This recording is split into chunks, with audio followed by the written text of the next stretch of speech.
Okay, thank you for tuning in to this Tuesday, October 27th, Organic News on Awake Radio.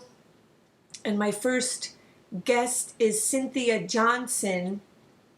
And your name is also Umfa Pamo. Afua Ampama. Afua Ampama. Yes. And you, I interviewed you and posted the video on my YouTube channel for hashtag Give Susie Back Her Home.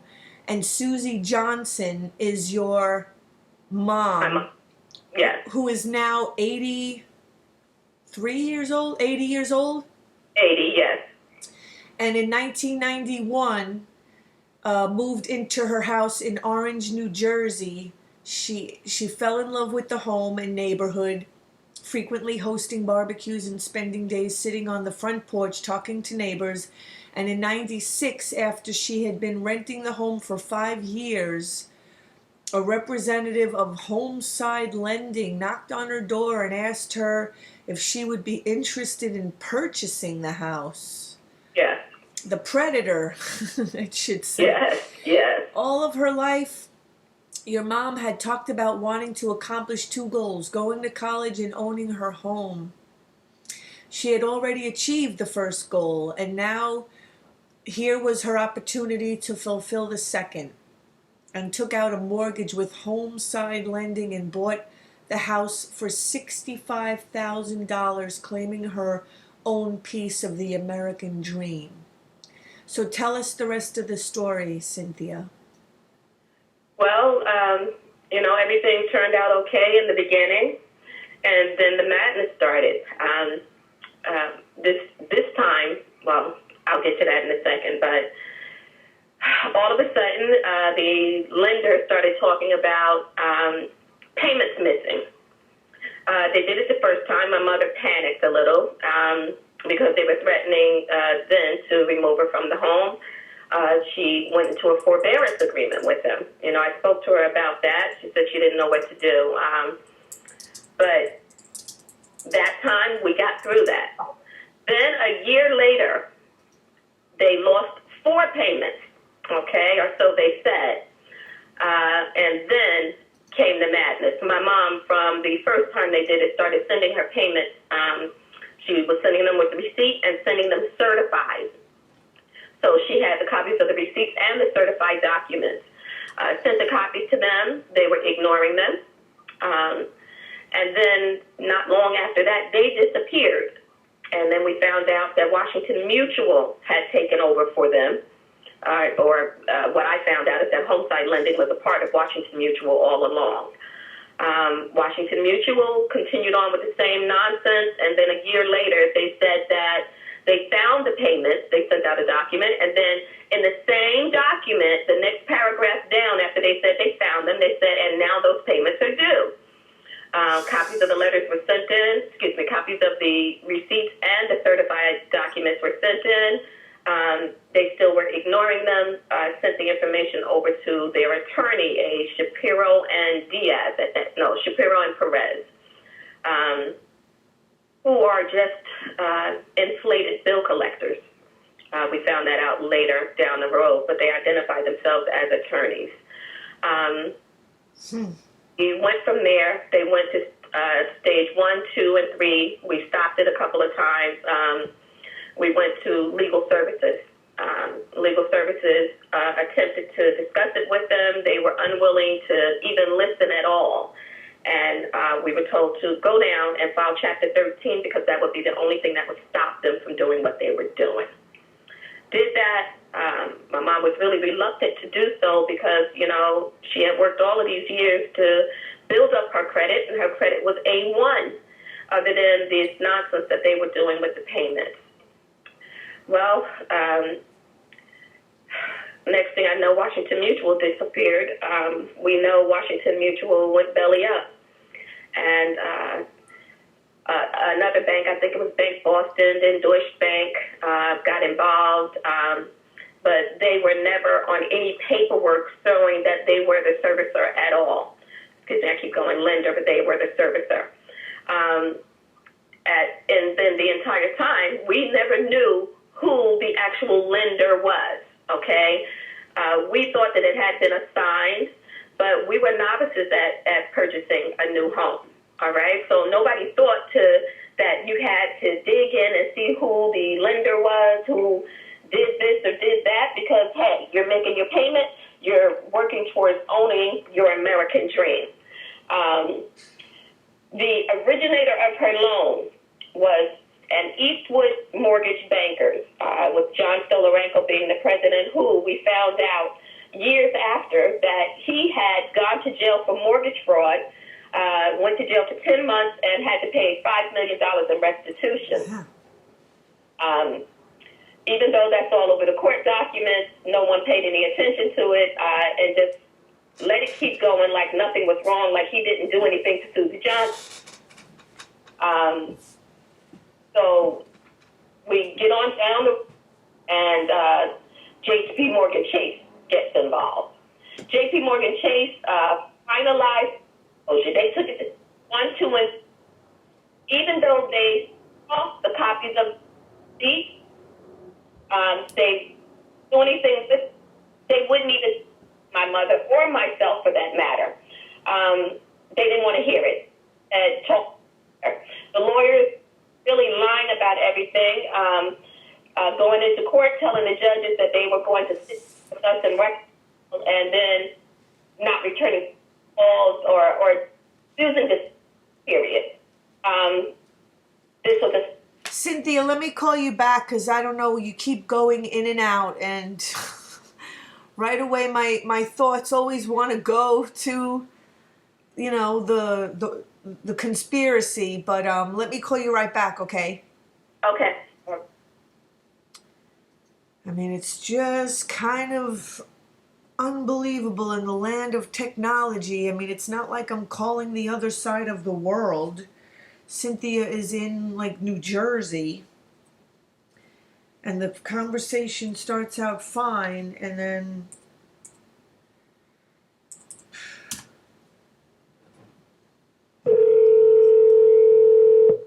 it's hard not to think these things.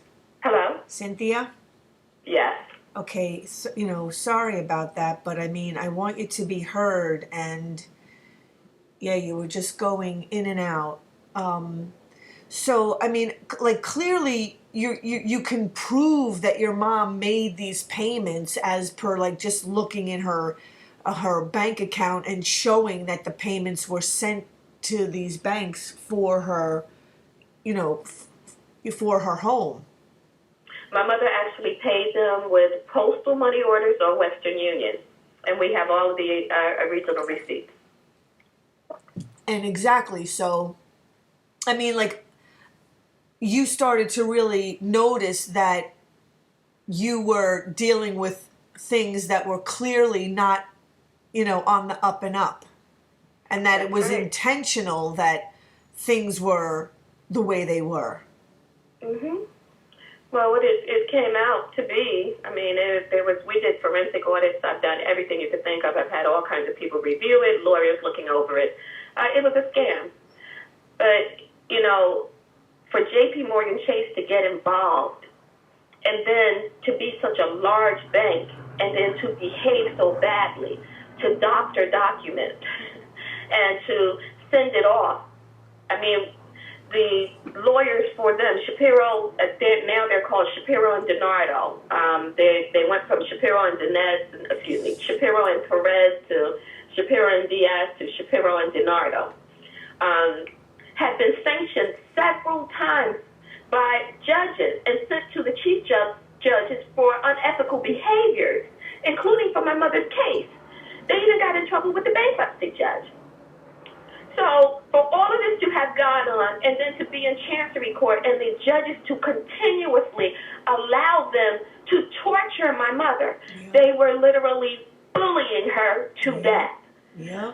When I jumped in there, you know, I did the best I could. We're all looking at this like, what in the world is going on? You know, trying to talk to them, sending them the documents, faxing, mailing, everything. Nobody wanted to hear anything because they were just trying to take her property. Exactly. It was a scam from day one. I mean, when people hear the word scam, they usually think of, people from overseas, sending you emails telling you, like, you won some inheritance or something, go here to claim it, or, send us so much money and we'll send you a couple of $1 million. I mean, that's Yeah. usually what, but for a scam to now be, what people have, come to think of as legitimate banks and legitimate institutions, your everyday, people that I mean, this can't be just happening to just your mother. Well, I'm telling you, it's been discovered that they've been coming into a lot of the urban areas, okay? Not that they're not going everywhere, but it's been the amount of people of African descent or minorities has been phenomenal, okay? And especially the elders. They are targeting the elders, and then they're pretty much bullying them and waiting for them to die because they know then they're going to just have the property right out anyway, unless they have family that's going to fight. Right. But if they foreclose and evict before they pass away, it's just they're out of the house. The second they vacated the premises or kicked out of the premises, they take possession of it. They change all the documents, everything they could think of, and then it's a great big legal battle. So they wait for two things: either for the person to pass away, or for you to run out of money paying these exorbitant fees to attorneys who most oftentimes are not even fighting for you. They're fighting for the bank. Right. It's hard to believe that this is the country that we're living in today, boy. That's right. That's right. So It's a harsh reality. Where are you? Where is it standing now? Where is your mother? Well, right now my mom is with me. I had a one-bedroom apartment. Of course, I gave her my bathroom, and we made it work. Okay, but she is devastated. My mom has been bedridden since this happened. She is in a hospital bed. Now, she stopped walking right after, and we sent her to a rehab facility, for them to give her physical therapy, occupational therapy, whatever it was. My mom was abused at a nursing home called Summit Ridge in West Orange. I noticed that she was quiet, okay, and, she just didn't want to be there. But I had no idea that anything was going on. I didn't even know that my mom had a diaper on. Okay, they put a diaper on her, left her in the bed, didn't change her. We're not taking her to the bathroom. We're not taking her for physical therapy, nothing. And then she had to tell me that somebody hit her. My mom has a stage 3 bed sore at her tailbone, all right? When she left that facility, she was rushed down to East Orange General. And when they rush her down to East Orange General from West Orange, they think they're going to die instead of taking them to St. Barnabas, which is right around the corner from them. My mom had to get a feeding tube in her stomach and was being fed liquids only. After all of that happened, when I finally could, I took my mom back home with me. Whatever care she needed to get, she gets here with me. So I am her sole caregiver. I make sure my mom is okay, and then I fight nonstop for this to be over. So far, I've given away all of my savings to attorneys who are pretty much duping us out of our money because they're actually not doing anything. Exactly. And it's just a nightmare. Listening to her sometimes gets so disoriented that she doesn't know where she is, asking me, where is she going to sleep for the night? Because she remembers over and over what happened to her that day when they sent armed people to the house to get her out. 3 ladies. So it's just devastating. My mom has PTSD. Yep. So they did evict her. Yes. Last year on May 30th, they came in. First, I was lured away from the house because in 2012 I did organize. And there were about 45 of us in front of the house when the sheriff came, per J.P. Morgan Chase, and stopped stopped an eviction. The news was out there, everything. So what they did was, and the judge was involved in this too. What they did was they lured me away from the house with a court date that didn't exist. Holy shit. The judge did it to get me away. When I got down there, he rattled off his same disgusting, disrespectful nonsense. And then, as I'm walking out, two of his clerks come running behind me, telling me that the moving trucks are at the house already with the sheriff. So it was a away. I get up there. My mom and just the home health aide are in the house, scared to death on the second floor. I came in. I started making phone calls, trying to see what to do.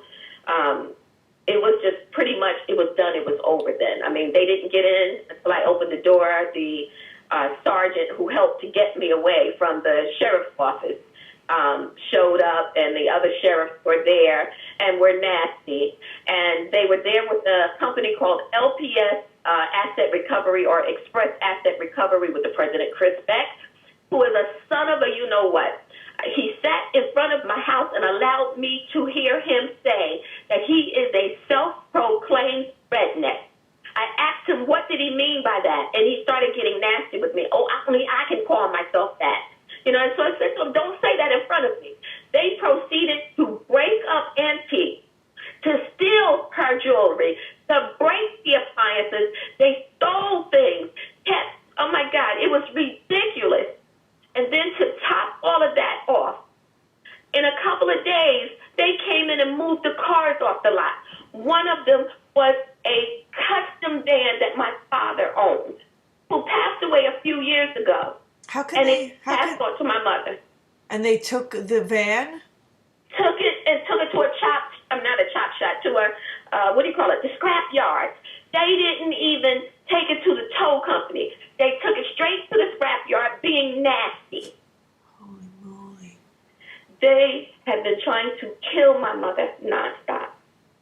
They have broken her completely till she has given up, because she says she has lost everything she has ever known. She was in that place almost 30 years. This was insane. Sorry, she was where for 30 years? In this house for almost 30 years. Oh, in the house. Yeah, and $65,000 is it? I mean, that's a pretty, that's a good deal. I mean... Well, you know what? They made a mistake. Because instead of her house being on one lot, it's actually on two lots. And we found that out from the tax assessor in the city of Orange. Yeah. So they wanted that property. Oh, so that's... But believe it or not, that property is now empty. I believe it. I mean, that's how much insanity is going on in this world. Yeah. And so, I mean, do you have any help? I mean, is there anybody, you know, like stepping up and helping? Well, recently I got a call from Evolve or Occupy Wall Street. I've been offered help by the Nation of Islam, different factions of the Occupy movement, ACT UP, Stop Mass Incarceration or Rise Up October, and a few other organizations have joined in. And on Friday, this Friday coming up, we're going to be in front of J.P. Morgan Chase from 4 until 7 p.m. And we are going to picket or protest the illegal eviction and fraudulent foreclosure of my mom.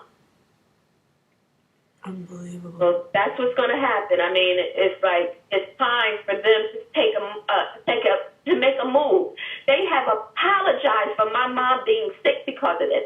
They have apologized for making a mistake. They said, I have a document from them that says that they should have never been involved in this situation. They should have never had anything to do with my mother's case. But then, 14 years later, the judge in Chancery Court allowed them to make a caption change and add an unknown lender who was missing for 14 years, which is Massachusetts Mutual, which is a part of MetLife. So for all of this to be happening, for them to not know who the lender was, for the servicer to not know who was servicing the loan, they should be quiet titling this house to my mother. Now the demand is simple. You give my mother back her home or give her back another home and enough money for her to live comfortably for the rest of our life. You've almost killed her. Yeah. Now you're going to take care of her. Exactly.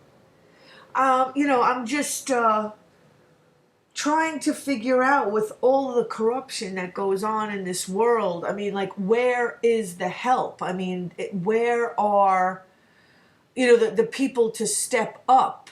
I just hear so many stories, and I mean, there's so many people that work for these banks, that go to work every day for these banks, and know, some maybe, don't know, but so many people know, what goes on, and yet, Yep. like, it's, it's just, they don't care. It's just out in the open, lying. I mean, just, look at over the weekend with Rise Up October. I mean, police just killing, innocent people, like Akai Gurley, who was just going down the stairs in his building. And, I interviewed his aunt, whose interview I'm going to play, because she The was, one that shot up in the dark? yeah, in the darkened hallway. Yeah. I was at Rise Up October on Saturday, and the things that I saw, I actually made I'm on the online on WPIX, telling them what I saw was the police being instigators and pushing and shoving people. They were ridiculous there. All right? It was just, you could just see it. It was crazy. Were you up at Bryant Park? Yes, yes.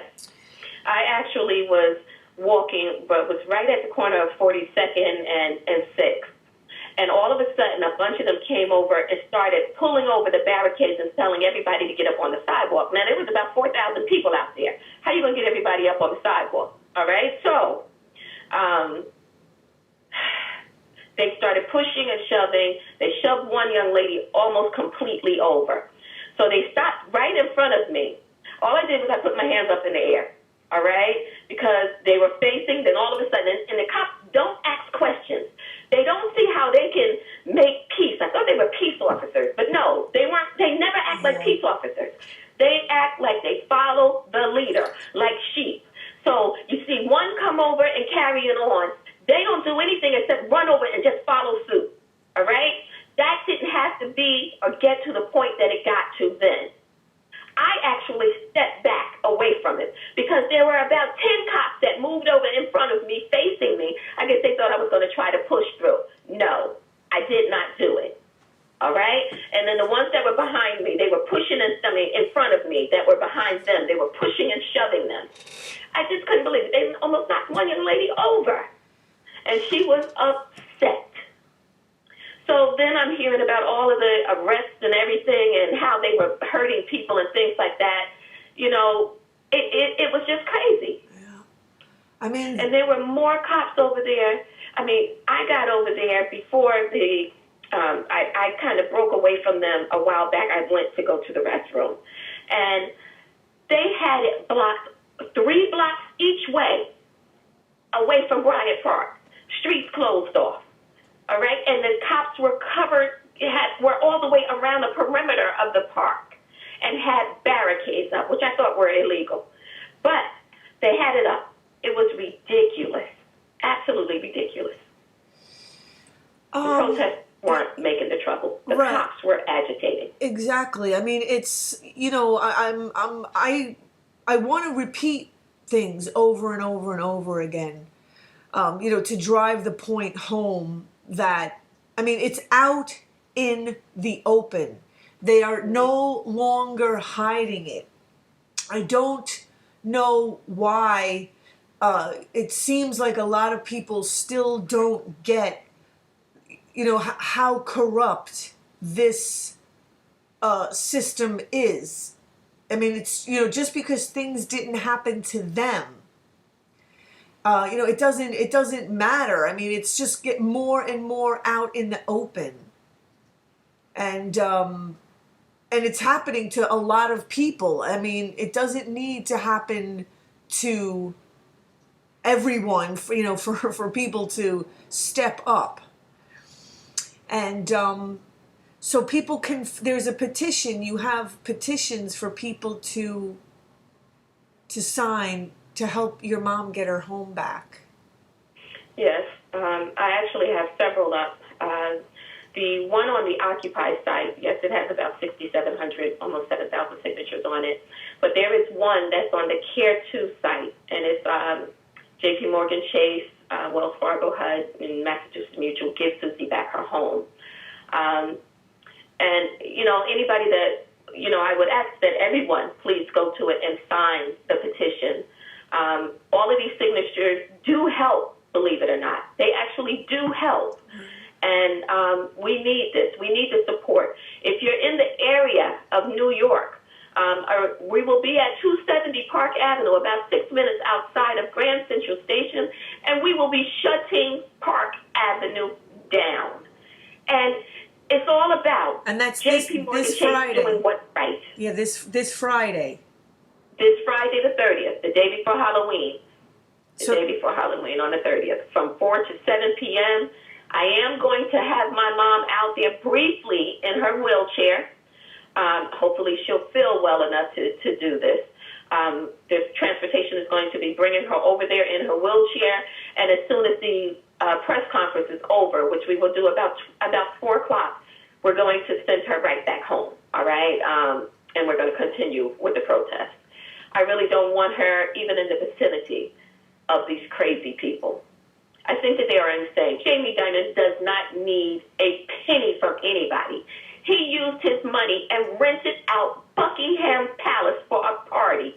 Now, what single person can do that for a family party? I want to hear people talk about the fact that these people are literally insane. And I don't hear that enough. I don't hear people talking about the fact that these people are like certifiably nuts. Again, if the little guy, went down the street, attacked somebody, mugged somebody, stabbed him or something, and took, money, forget it. I mean, that person would be spending the rest of their life in Rikers Island being tortured and sodomized. And I mean, this is like severe cases of like mental illness, and I mean, they need to be stopped. I mean, just because they're using money to get away with things, I mean, that makes it even more nuttier. The people that take, like these people are insane. But I wanted to thank you, Cynthia Johnson, and for people to, again, go to hashtag Give Susie Back Her Home, and to show up this Friday at 4 o'clock at the JP Morgan Chase Bank. And what is the location again, Cynthia? 270 Park Avenue in Manhattan. It's just 6 minutes outside of Grand Central Station. And do you know what we'll be there from 4 to 7. And do you know what the cross street is? I think it's between 47th and 48th. I think it's 48th. Okay. Yeah. I'll be there. All right. Good. Glad. Hopefully. Well, not hopefully. I will see you. Thank you so much, Cynthia. And I thank you for having me on. Thank you. Okay. Have a good night. You too. Bye-bye. Bye. Okay, I'm going to skip a break and go right to the next guest, which will be Joshua Lopez, who made the cover of the New York Post over the weekend for flipping the bird to an NYPD cop. And it had, in big letters in the headline, disgrace.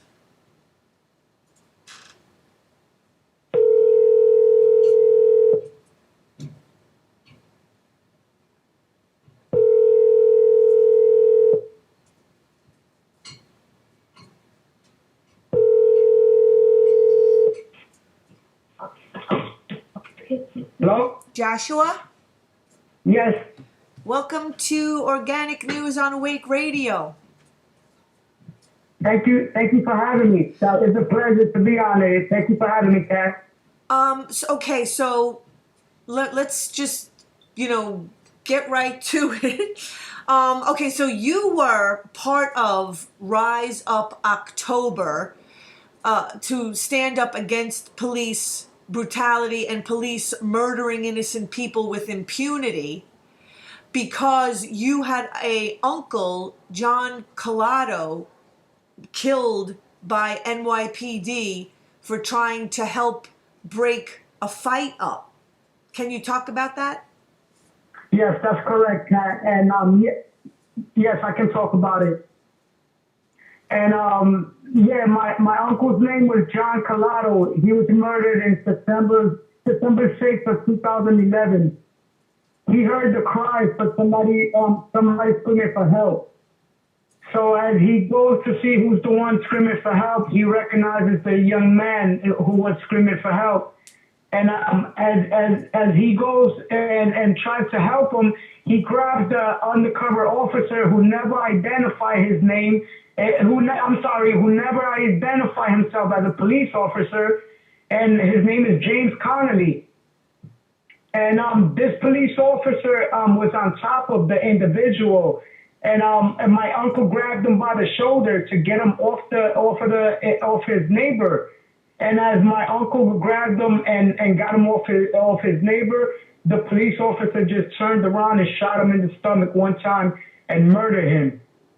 And this same police officer by the name of James Connolly had murdered somebody 2 years before my uncle. And he said nothing. He said nothing to your uncle before he just shot him? He never identified himself. He never said anything. As soon as my uncle grabbed him by the shoulder, he just turned around and shot my uncle in the stomach. It's like, how dare you touch me? I'm God. Exactly. They feel like they above the law, like the law doesn't apply to them. And that's why they continue doing it, because the law allows them to kill with impunity. That's why I always talk about natural law. Nobody gets around that. All these people that think that they're getting away with things or think that they're getting over on man's, to me, man's laws are just like bull. It's troubling that we hear our mayor speaking. There was an incident where a police officer just got murdered, I believe, a week ago. And the mayor of De Blasio is talking about this individual, Terrence. I'm sorry, I forgot his name. The individual that they charging him with the murder on the police officer. They saying that he should have never been on the street because he was a violent felon and this and that. But how about the police officer that murdered my uncle? Exactly. He should have never been on the force to begin with. Right, he had murdered somebody 2 years prior to my uncle. Exactly. It's amazing how, this is what I mean about not obeying man's fake laws, because they just make that stuff up. Like they make fiat currency out of whatever they want. I mean, that's how valuable justice and laws are in this country. It's insanity. But I just wanted to read the cover of the New York Post from Sunday, just this past Sunday, October the 25th. So there's you with your blue hoodie, giving Inspector D'Amato, NYPD Strategic Response Group, it says on his shirt.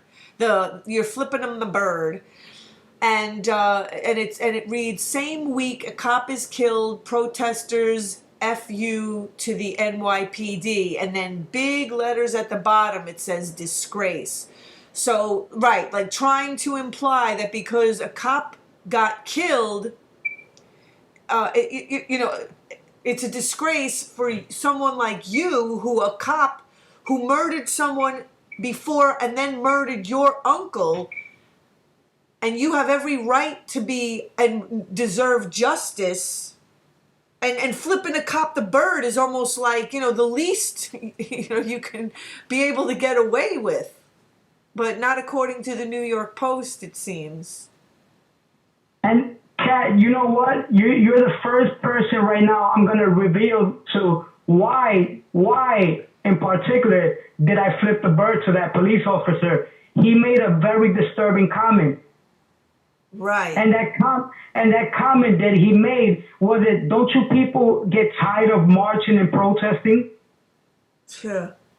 And when I heard him say that, oh my God, I just became so angry inside. And the first thing I could think about was just giving him the middle finger. I mean, it's incredible that I wonder who took that picture. I mean, they were right there. And believe me, they must have, the reporter or the journalist, whoever from the New York Post, they must have heard them say that because that person must have been close to me, whoever took that photo. I don't know if it was he or she, but it's disturbing the comment he made. Like, we over here talking about our stories, how our family members were stolen in the hands of law enforcement, Yeah. how hurt we are, with the pain we're going through, and then we have these type of police officers making fun of our losses. Yep. And I'm gonna say Keegan Stefan's name because his name is on this post, and he made this comment on this particular post on Facebook. And right, and he's saying that the cop was never reprimanded, the cop that killed your uncle, or charged, and is still on the force today. By all accounts, your uncle John Collado loved and defended NYPD. And yet after they killed him, they defamed your uncle. Now that's a disgrace. Not giving someone the finger. Which, you know... Yeah, exactly. I'm sorry. Exactly. Where's the disgrace there? Where's the disgrace at them killing innocent men, women, and children? Like a friend of mine, Nicholas Haywood, 21 years ago, his 13-year-old son was murdered by the NYPD for his son playing with a colorful toy gun. And till this day, he's still fighting for justice. And you know, he's like an inspiration to me. Because of him, because of people like that, it gives me the strength to never give up. And I love him for that. That's my brother right there. And nobody talks about, you know, Eric Garner, who a video that thousands of people saw him being, you know, just murdered on the sidewalk over what? I mean, it's everything is just so like in your face, mentally ill.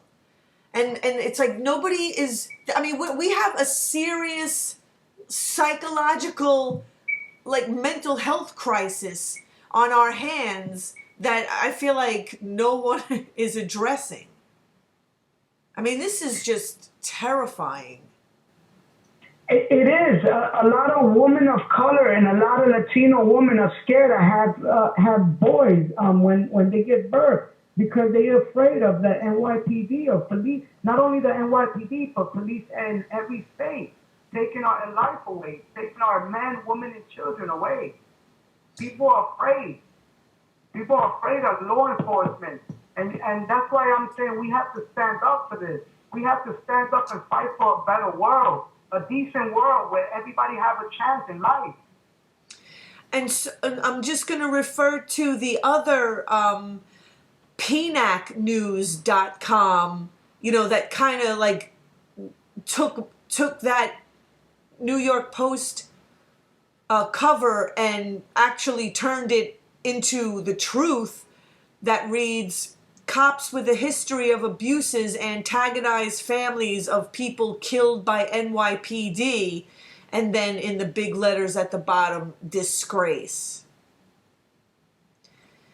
For, that's posted also. And that is a more accurate, right. And then it says on the bottom, the New York Post fails to report disgraceful backstory when calling NYPD officers disgraceful. I mean, everything, like, you know, the public really needs to, like, look close at, you know, these newspapers and like know what they're, don't just buy what's on the cover of these newspapers that have been in business, and it's all for profit and it's all propaganda, keeping the agenda that they want going to continue. Yeah, you're right. You're right. I'm sorry, but it's like if people really want to read BS, that's all they have to do is buy the New York Post. That's all they do is write BS. They don't even write facts. They didn't even bother saying, why did I put my middle finger at that police officer? They didn't even investigate background. All the scandals he's been involved in. And underneath, again, on this PNAC.com article, giving the real story instead, that the New York Post tried to spin. It reads, the Post apparently did zero research about the people pictured because unfortunately for them and the NYPD, they speak volumes about the urgency and necessity for protests against police terror.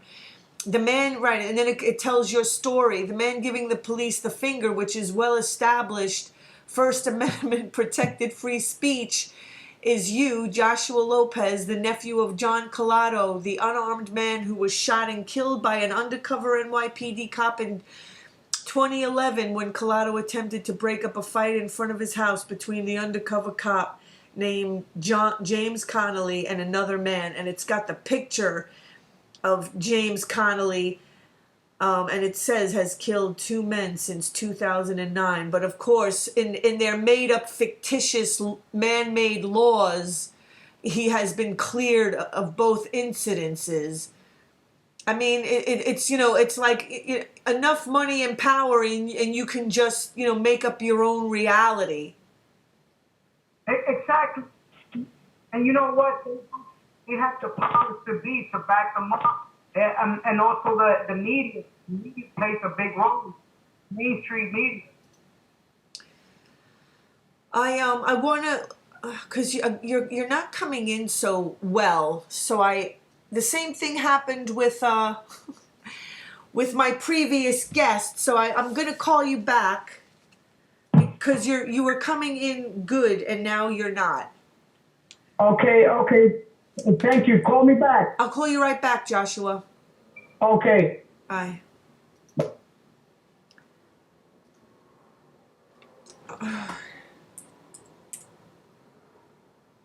Yep, I don't trust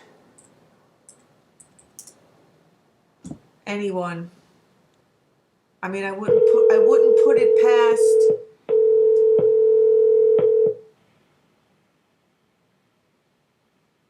the powers that be. They can listen in. Hi, Kat. Can you hear me? Yeah. Thank you for. So, I mean, what has happened? I mean, what was your reaction first when you saw yourself on the cover of the New York Post? I was sort of pleased that the photo of me coming out giving the bird to a police officer, but I wasn't pleased with what they wrote about me. Right. Like it's a disgrace. What I think is a disgrace? Patrick Lynch, Bill de Blasio using his son to get elected as mayor. And I think the system is a disgrace for letting cops that kill innocent men, women, and children walk away freely and to kill more people. I think that's a disgrace. Unfortunately, in this day and age, this is what they're going for. I mean, it's literally what they're going for. I mean, with like who I interviewed earlier, and I'm going to play her interview after you, Hortensia Peterson, whose nephew Akai Gurley got shot in the pink houses just going down the stairwell because the elevator wasn't working. And I mean, it's pretty clear what is going on in this country. And if more people don't start stepping up, it's only going to get worse. And what has been the reaction? I mean, maybe there should be a protest in front of the New York Post. I agree 100% on that, because the New York Post is owned by racist people. You know, And we as people need to shut down the New York Post. yeah. And you know what? Them spreading lies, that's defamation of character right there. Right, they don't even bother. I mean, they don't even bother to, to get to the truth. I mean, these are people, legitimately protesting for the loss of innocent, unarmed people. And Kat, and on top of that, we had this march planned for months and months Right. ago.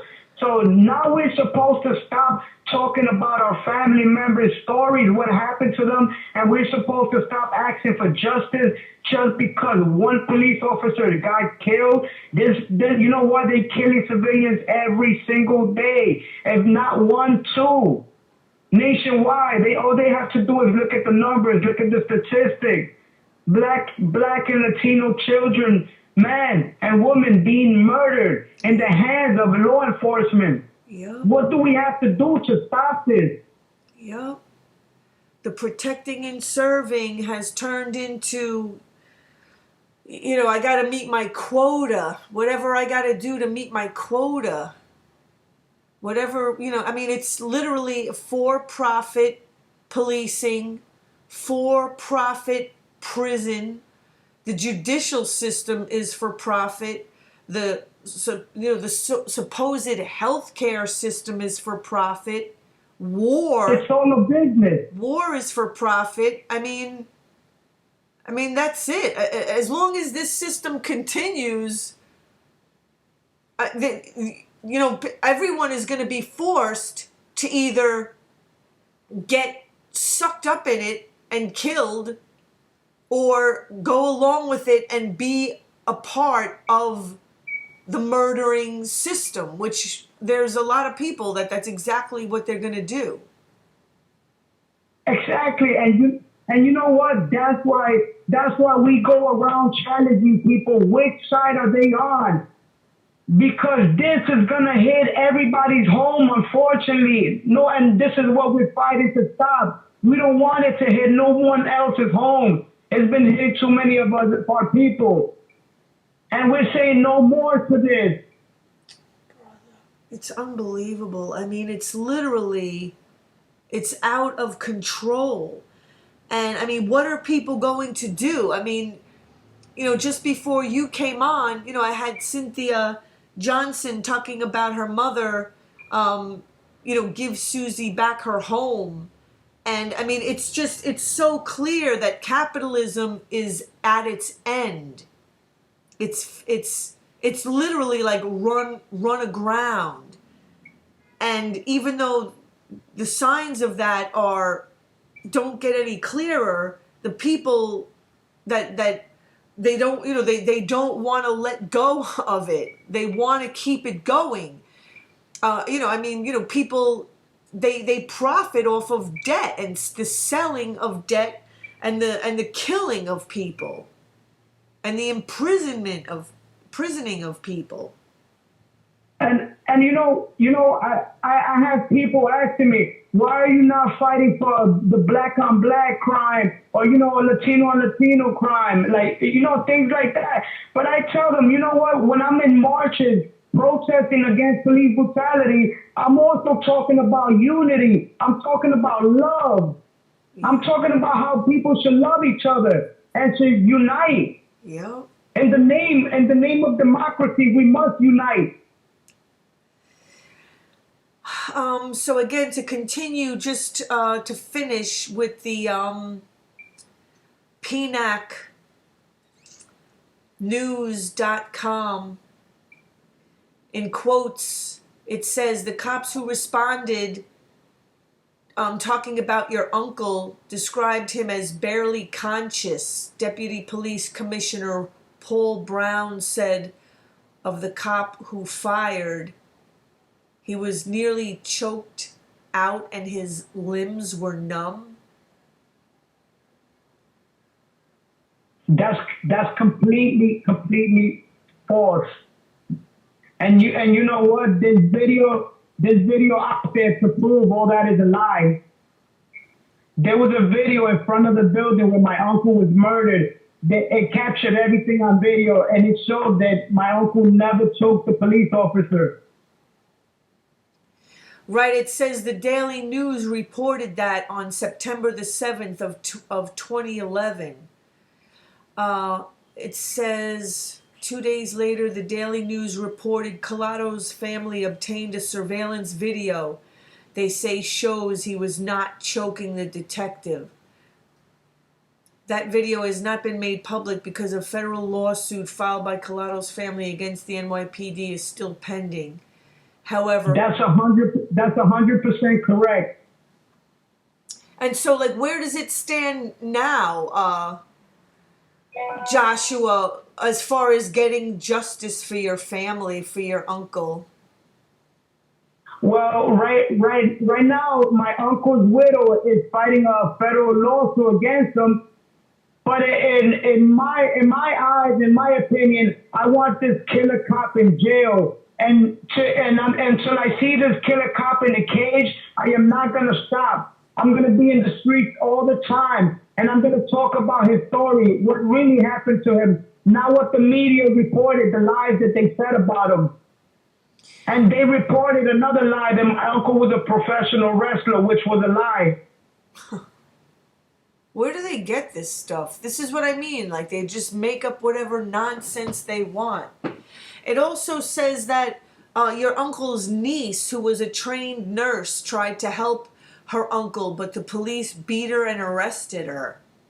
That's correct. It says your uncle lived through the night at the hospital, but the police refused to let the family see him until he died the next morning. I mean, that's also correct. It took him about 6 hours to die. And who knows if they would have let us see him, maybe he could have told his last words. He could have told us anything that would have helped. And they prevented us from seeing him. Why wouldn't they let you see him? I mean, it's ridiculous. The guy is dying.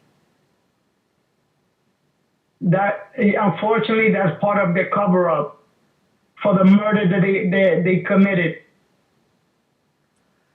Unbelievable. I mean, you should have just like had a bunch of people just completely storm the hospital and just go into his room. I mean, who was blocking his room? There were law enforcement, police officers. They wouldn't let any of us near him. That is just insanity. It's insanity. So you're just going to keep fighting for justice for your uncle? And not only for my uncle, but for all the victims out there and other victims that don't have a voice, they're scared to talk about what happened to their family member. I want to encourage them to come out here and everybody to come tell the real story, what happened to their loved one, because not every murder committed by cop was recorded on video. Right. But you know what? We know how they work. We know how they operate. So come out here and tell your story and put pressures on these lawmakers, put pressures on these politicians, because with pressures, even pipes burst. Unbelievable, Joshua. And I always see you at the courthouse on Staten Island standing up and supporting Ramsey Orta, who videotaped the video that everyone saw of Eric Gardner. And that cop, Daniel Pantaleo, he's walking around free, even though it's right there on video for the entire world. I mean, millions of people watch that video, and yet there's been no justice. Yeah, you know what, Kat? They tried to tell us, don't believe your lying eyes. Exactly. He did not get choked. That's what they tried to tell us. And you know what? Ramsey Orta, we need more people like him. That young man is a hero. That man exposed what racism looks like in the New York Police Department. Unbelievable. This is the country we're living in. Just blatant lawlessness. Get ready, folks. If more people don't step up, that's it. I mean, it's gonna get worse. I mean, it's just gonna get worse. People are gonna die. Innocent people are gonna be imprisoned because there's just not enough people to stand up for what's right. There's too many people just worrying about their paychecks. And that's the unfortunate reality. You gotta make the world the place that you want to live in. Going to work for a paycheck is not going to do that. So, Joshua, is anything else coming up? Actions coming up this week? There's the one action for. Yes, I would like to invite everybody on Thursday to the Sheraton Hotel. I believe it's on between 52nd and 53rd Street on 7th Avenue at 6:30 because Mayor de Blasio is having a fundraiser and we're going to call these people out for what they are, and I'm demanding an apology from the New York Post. Yeah. Because right now they made my life even more in danger by putting me on the front cover of a newspaper and saying I'm a disgrace. Maybe you can get him to recant it and put a more accurate story. Definitely, because I've been getting harassed and stuff like that by police officers because of that now. Oh, really? Yeah, and I'm gonna on Thursday. I'm gonna show some of the proof that some of the paperwork that I have to prove that I've been getting harassed by police officers and saying lies about me, and that's called defamation. Get out your video camera. Yeah, that's why I said video is very important to start recording. That's one of the police officers' worst nightmare is a video camera. Yeah, I don't know. Not for Eric Garner, it wasn't. But anyway, Joshua Lopez, is there a website or anything for your uncle, or where people can find more information? Well, people could find a lot of information on my Facebook page, and I go by my regular name, Joshua Lopez, because I don't run and I don't hide from anybody. Good for you, Joshua. Thank you so much and for sharing your story, and I hope you get justice someday. Thank you so much, Pat. And I really want more people to join us in this fight because in New York City alone, we have close to 20 million people. We should have at least 1 to 2 to 3 million people on our side fighting with us. People rise up with us, stand with us. Don't wait till it hits your home. Exactly. Don't wait till you're the victim. I mean, it's crazy. If you don't stand up, you're almost guaranteeing that you're going to be a victim. And that's what I don't want. I don't want any more victims. I'm fighting to stop that. No more lives stolen. Right. Thank you again, Joshua Lopez on Facebook. Thank you, Kat. Okay, have a good night, Joshua. You too. Thank you very much. You're welcome. Bye. Bye.